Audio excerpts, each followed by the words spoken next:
Recently, I've seen too many adverts flirting with perverts, and it's been disconcerting, these hurtful commercials, asserting overt sexual concerts and serving them up like chocolate desserts.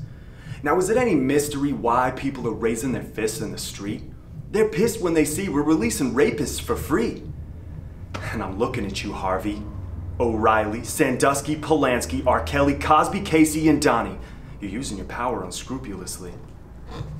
Are you living in denial that your vile, defiling deeds compile on society because they lead to nothing more than rank and file proceedings at trial, and more than once in a while you're released in exile? As long as you're rich, or you're white, and that doesn't make it right. But explain to me why we're raising ladies to escape a landscape of rape instead of training men not to make it that way in the first place. Because I don't care whose views, it doesn't matter the clothes that she chooses or the alcohol she consumes. Booze is no excuse for abuse, and if you ever see a dude losing prudence, then be the sweetest student. So you don't gotta be a cop to let your bike drop and stop Brock, and don't you ever make your mouth mum when it matters. Because if we want to halt this appalling squall of sexual assault, we must all recall it's our own damn fault. And it starts with you and me and the nitty-gritty of it is insidious. It's the incessant clicking on titties and kitties and whoever is prettiest and making the gossip clock tick-tock from the catwalk to the butcher shop. But it all must stop. We're just the perpetuation of a tame nation. We're obsessed with sex and being offended, but the market reflects the demand. And in fact, they go hand in hand if you are a fan of the man Adam Smith. But the point that we can't miss is we are voting with our cheddar and our attention. So we must each be better at this lesson. Now I'm not yet. Thus far I've been an ignorant yet willing participant in this indolent and tolerant winch of malcontent bent on disempowering our women, and all in the name of profit.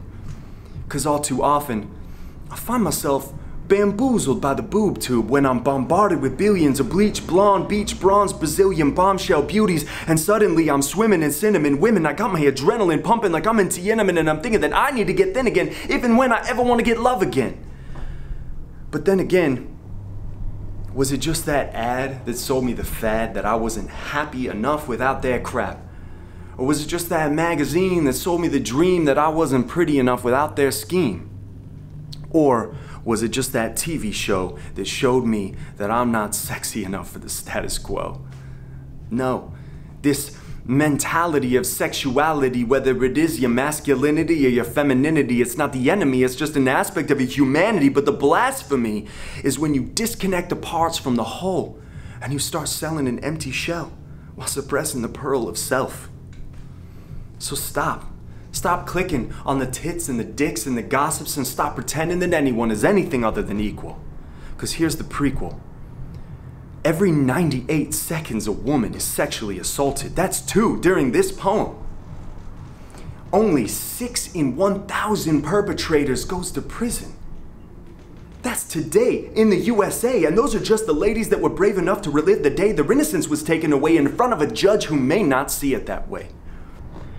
So if we want to halt this appalling squall of sexual assault, and we do all recall that it is our own damn fault, that an attack on one of us is an attack on all of us, but we can solve it by evolving beyond it.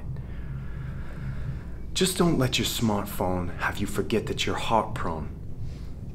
We are creatures of community, and we thrive on unity. Because there's no turning back from this indiscriminate wave of technological evolution. But we must turn our backs on this wave of pathological prostitution by turning our faces towards an inclusive human revolution.